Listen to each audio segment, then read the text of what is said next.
4, 3, 2, 1.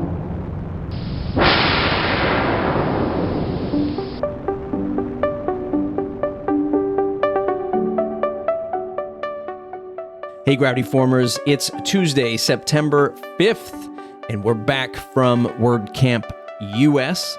I'm sitting down with Izzy from the team. She's on marketing and in product development. We're going to chat about behind the scenes at WordCamp, things that you missed, things that you should be looking forward to.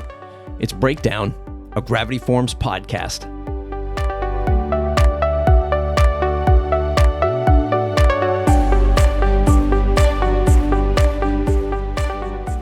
It's been a whirlwind of a last couple of weeks for me. I had some vacation time off, then I traveled down to WordCamp US, down to National Harbor, which you're gonna hear Izzy and I talk about that experience in a moment. But I also did it as a vacation with the family, so I've been pretty busy, but also enjoying some time off. If you didn't get a chance to go to WordCamp US and you're wondering what the future of WordPress holds, lucky for you, I have some clips right here that we're going to play. There's some interesting moments from Matt Mullenweg's talk, the co-founder of WordPress, talking about the next iterations, the next future versions of WordPress that I wanted to share with you today. So here's the first clip of him talking about the upcoming WordPress 6.4 and the 2024 theme release. For those who don't know, the NASA website's coming over to WordPress and getting some really cool stuff. My favorite is probably the command palette, which is essentially like a command line for WordPress. You do Control K, Command K, and immediately go and jump to any part of it. It's pretty cool. One of our most feature-packed releases ever. But WordPress never rests. So right around the corner on November 7th, we're going to do version 6.4, which is coming out. It's going to be our, we're keeping up our pace of 3 major releases per year. We tried to move it to 4, but it seems like 3 is the right cadence for us right now. 6.4 is going to be similar to, I think it was 5.6, and that's going to be a underrepresented gender release squad. And there's some cool new features that are going to be in it. First I'll talk about is the new default theme, which will be 2024. One of the more ambitious features coming to WordPress, if you don't know, is collaboration. So if you're familiar with Google Docs, sharing a Google Doc with another team member and you can see each other working on it at the same time, that same thing is coming to WordPress. You'll be able to collaborate with your peers, maybe even your clients, if you so dare, in the WordPress dashboard, your theme, and probably your Gravity Forms. Here's a clip about that. It's all about collaboration. Imagine this now taking WordPress and editing something from being single player to multiplayer. So what you're seeing on the screen here, it's looping, is those two, the little purple and the green, you might not be able to tell, but those actually have names underneath. I actually can't see what the names are. But that's basically 2 people editing the same post at the same time. Who's ever overridden someone else that's been editing something? Thank goodness for revisions. But now you'll be able to, whether it's sharing a draft with someone and getting feedback on it, whether it's collaborating on designing something together. Maybe if you're like an agency or developer, you can invite a client into it directly, get on the phone with them and talk through it as you move things around. Like, it's so powerful what you'll be able to do with this. And again, like I said, moving WordPress from being a single player to a multiplayer tool. Of course, anything that builds on top of Gutenberg, which all the best page builders and everyone is doing now, will get all these features for free as we start to build them in the core. And it's also really cool that just built into browser technologies now, we can do this in a fairly efficient and in some places even peer-to-peer browser way, which is pretty neat. We're just now getting started at this. So if you want to have an impact on WordPress, go to make.wordpress.org/phase3 is where we're going to be talking about this. So it'll be all about collaboration. And the third takeaway that I wanted to share with you, and by the way, there's many more. I'll link up the complete talk to Matt Mullenweg and Josepha Hayden-Chomphosy, their 2 talks about the future of WordPress in the show notes. But the third takeaway here is a new admin dashboard that's coming to WordPress very soon. I think we might have talked about it in earlier episodes of Breakdown, but here's a little bit that Matt shared around the new admin. We're actually going to be redesigning some of the admin to modernize it a little bit.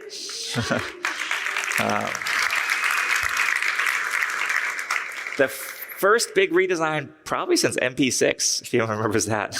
It's going to be workflows, allowing plugins or maybe even some stuff in core to register different workflows. For example, maybe this role can edit the page, but someone else has to approve it to publish it.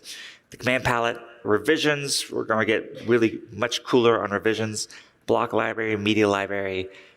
I'm also really excited about finally looking at the media library. Like in that video, when you saw it, everything was looking really modern until the media picker popped up, right? And they were like, oh, this feels a little 2000s. So I'm glad to return to that. And also integrate things like Openverse. Those aren't familiar with it, we actually took over the Creative Commons search engine. It's now hosted on WordPress.org, and it's called Openverse, which is a beautiful library that indexes the whole web to find Creative Commons licensed content that you can use on your site with attribution or not if it's not required. So that is what is coming with phase 3.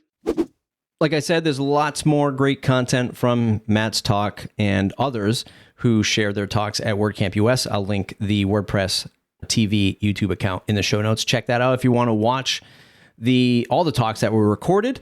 Okay, now here's a little interview with Izzy and I from the team, talking all about our experiences at WordCamp. Hope to see you at a WordCamp someday as well.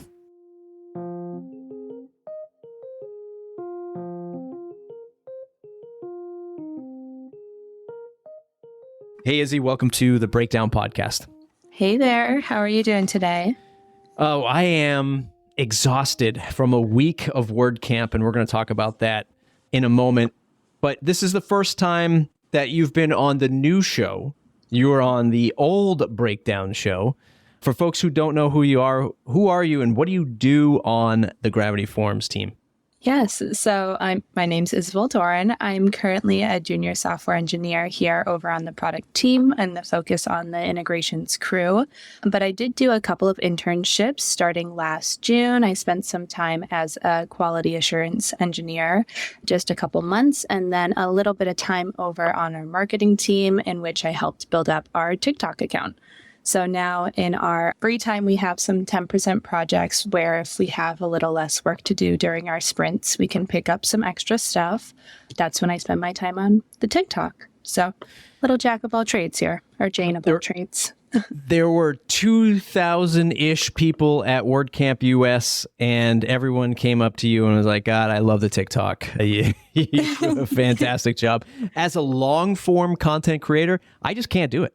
I can't do it, and I appreciate all your efforts and all the hard work that you put into it. It's a craft that you have. So thank you, and we'll insert the applause effect here.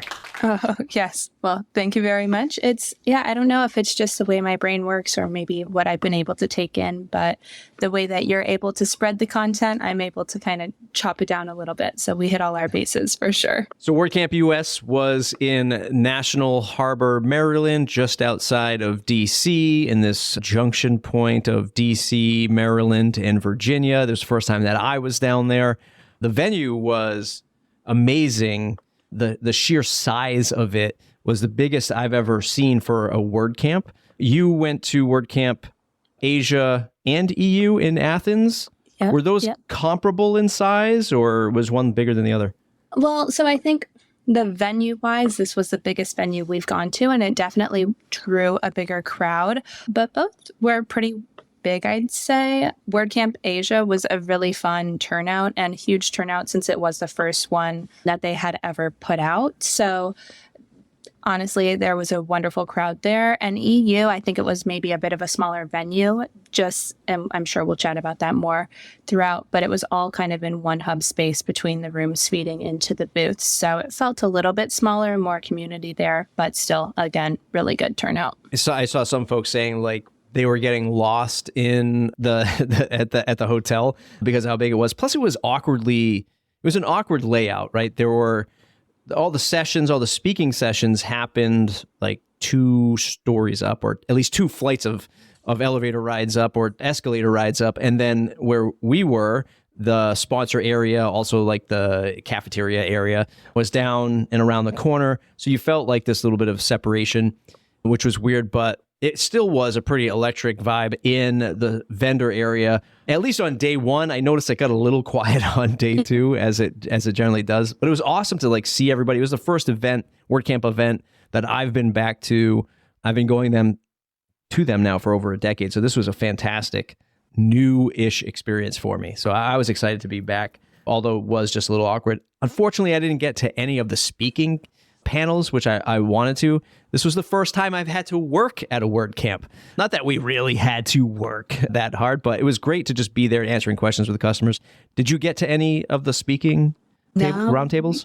Yeah, no. So similar for me, just I think because of the layout, and it was relatively busy at the booth. And that's my main job between getting content, just kind of being there to chat with everybody. I wasn't able to get to any talks, but I was happy to see, at least looking at the schedule, there was a lot of focus on accessibility, which is something that we definitely pride ourselves on and try and strive forward with each of our iterations. So I was happy to see that was a broad talking point. So many t-shirts were handed out and also carried down. This is also the first time I've been behind the scenes of setting up a booth, a sponsored booth. And this is a smaller one, right? Compared to what you all had to build in Asia and maybe even Europe. Was this a smaller size booth? Yes, exactly. So far this year, this was the smallest booth that we had, but we actually had the most amount of t-shirts that we had brought to any of the events. And thankfully, we were able to get rid of most of them. If you are traveling into these events, you can usually pick us out because you'll see about 3 to 4 big orange duffel bags going through the airport carrying all of these t-shirts. So they are our pride possessions. Yeah, there was a lot of great moments when, we say that our shirts are the best in the business. I've been saying that now for a couple of episodes because I wanted people to get to the booth and grab them because I know they go pretty fast.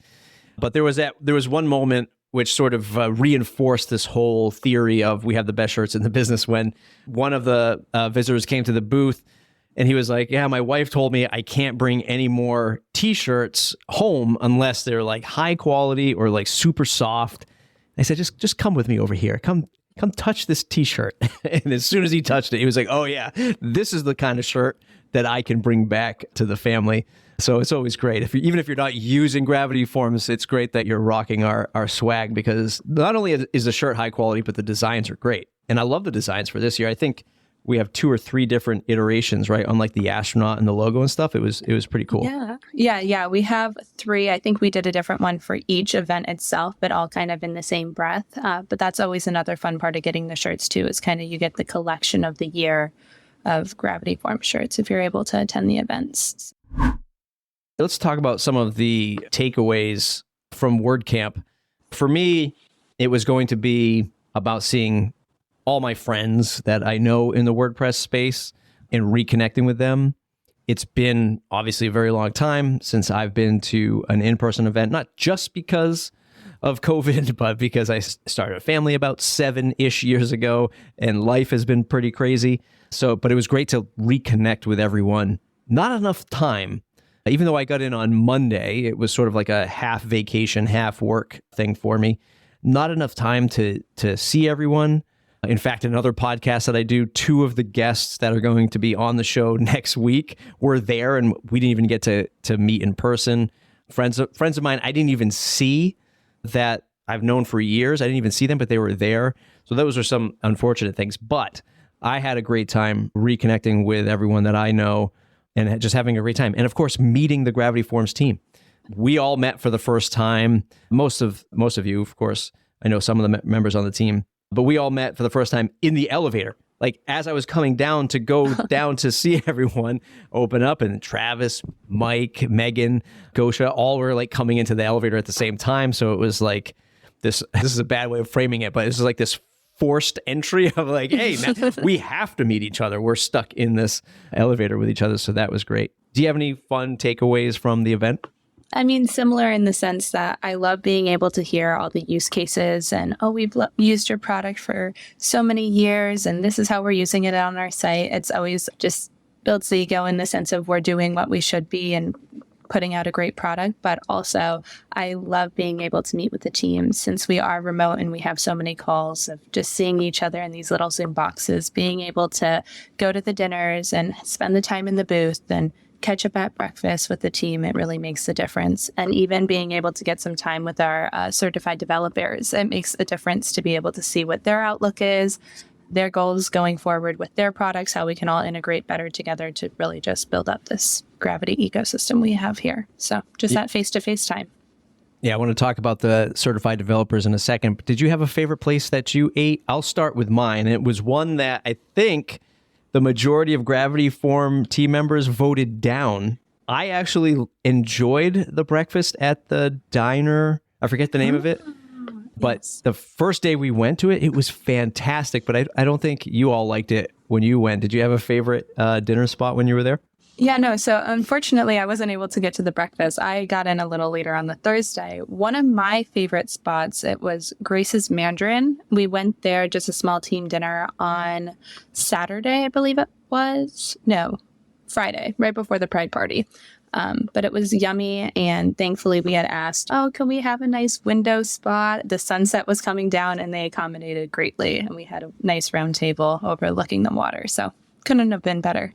Yeah, it's a pretty cool spot. It almost feels like, for those who have never been to National Harbor, again, this is the first time that I went to it. It was almost like it almost felt like a Hollywood set. Like, it just felt like it was this, because I drove down, and I drove down through sort of like where GPS took me through the back roads, and it was all the country and farm, like some really nice houses back there and such. I expected it to be more built up, and then you arrived at National Harbor, and it almost felt like, wait, where did this city come from? It was sort of separate from everything else, right on the water. Yeah. And it was almost like, here's these 3 massive hotels, and then here's all the restaurants that support these hotels with a Ferris wheel. Yeah.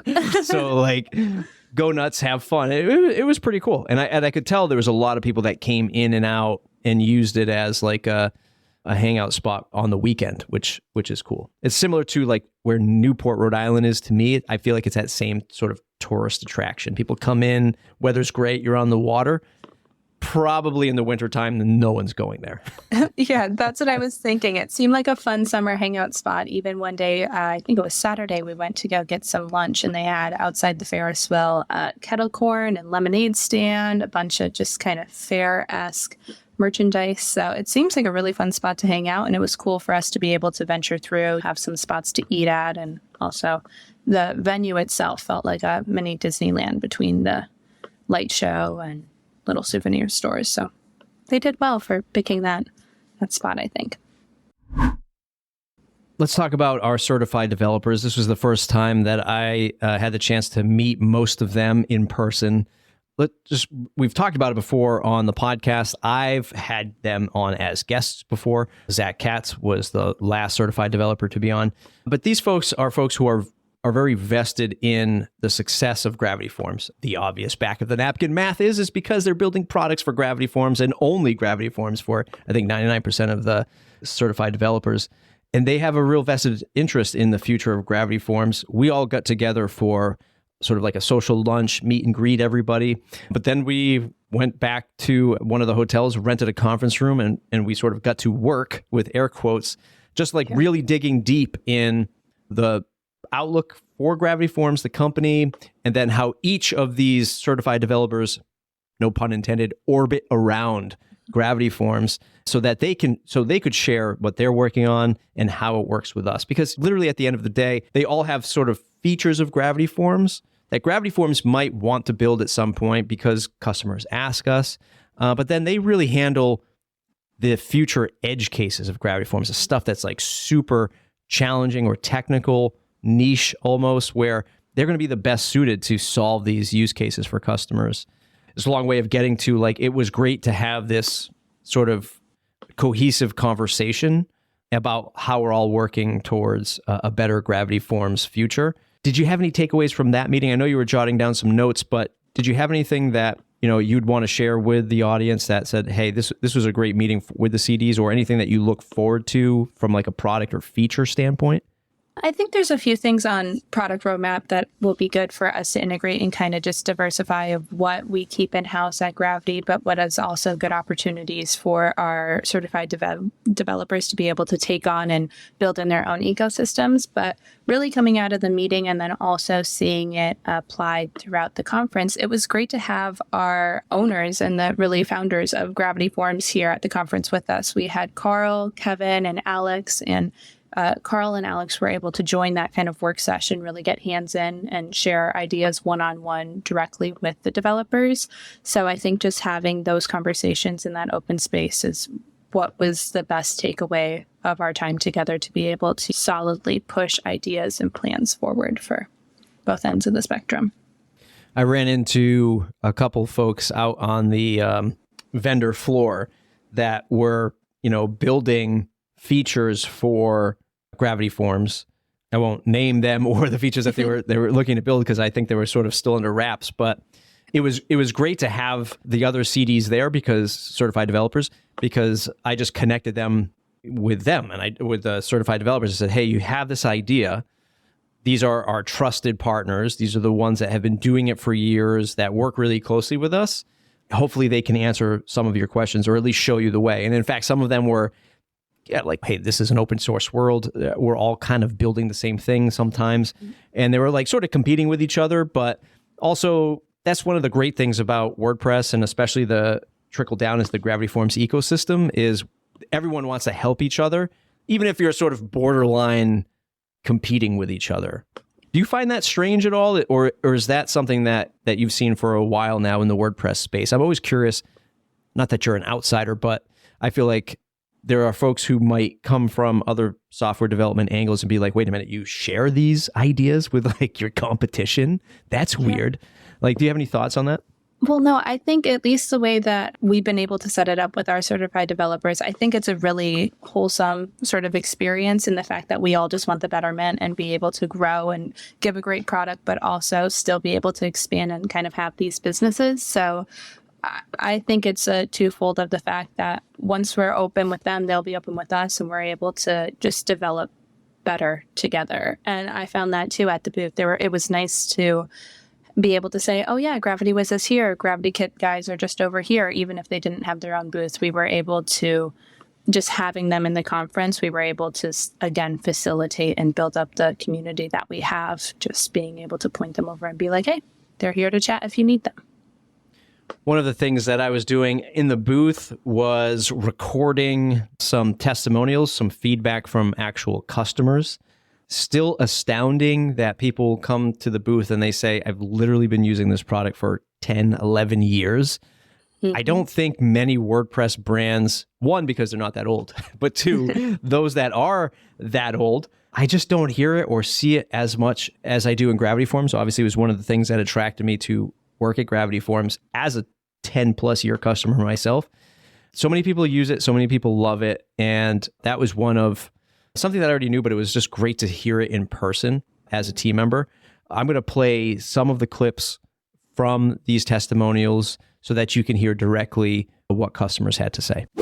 Hi, I'm Ben Hannon. I'm the CEO of Gravity Assist, where we help folks with Gravity Forms implementations that go beyond the DIY. What I really love about Gravity Forms is that it can do super simple things like a contact form, but we can help you build out enormously complex reporting systems, API integrations, all kinds of amazing other things that you can do with Gravity Forms. It seems like the sky's the limit with Gravity Forms. Hey, I'm Nathan Ingram from Birmingham, Alabama. I've been using Gravity Forms for many years, and we use it in agency work, from everything from as simple as just a basic contact form to full e-commerce situations, very customized applications as well. And we love it because we have one tool that we know really well that can do so many things, and I recommend it to everybody. Before we wrap up, I just want to talk about the giveaway and just give a special shout out to Mike from the team, who is a fantastic game show host, former principal at a school, has a great projection voice. He had to because he was corralling many little kids, and he did the same here. I'm just going to throw up a clip of Mike announcing one of our giveaways, I should say. Nice to see you all. I so appreciate the turnout for coming and checking out our giveaway. We're so appreciative of all the people that have come up and said, we love your product. We've been using your product for years. That makes us feel really great about what we're doing. We want to keep doing the things that you love. We want to keep producing products that you find useful and that you want to give to your customers as well. So thank you for that praise. We so appreciate it. And that was fun to see the crowd amass in front of the Gravity Forms booth. At one point, I was joking. Megan, who's been on the show before, was sort of out in the crowd just like chatting with somebody, and then slowly but surely like the crowd gathered around her, and she had she looked up and she was like, what are all these people doing? It's like, oh, it's almost 1:00. It's time for the giveaway stuff. That was fun. Did we do that same thing in Asia and in Europe? Was it the same sort of vibe when people started showing up? Oh, yeah. Yeah. So same sort of vibe, always a slow little conger. But then once you get closer to one, you have this whole crowd. Thank you again to Mike, because he really does captivate the group with the loud whistle and his projection. But honestly, one thing I love about even the Gravity Forms users and everyone that turns out, even if they don't win, they're celebrating and congratulating those that do win. So it really is a joyous experience for all, in a small way that we can say thank you to everybody for their continuous support.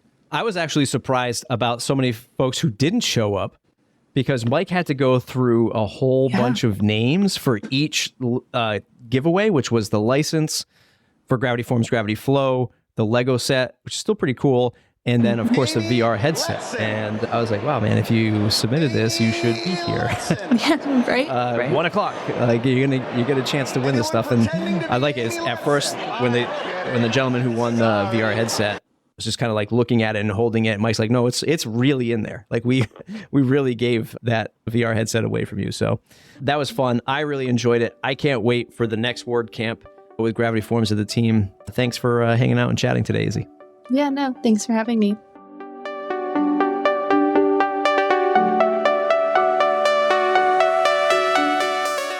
That's it for today's episode. If you could do one more thing for me today, share this episode on social media, your favorite Facebook group or Discord channel. Spread the word about this podcast.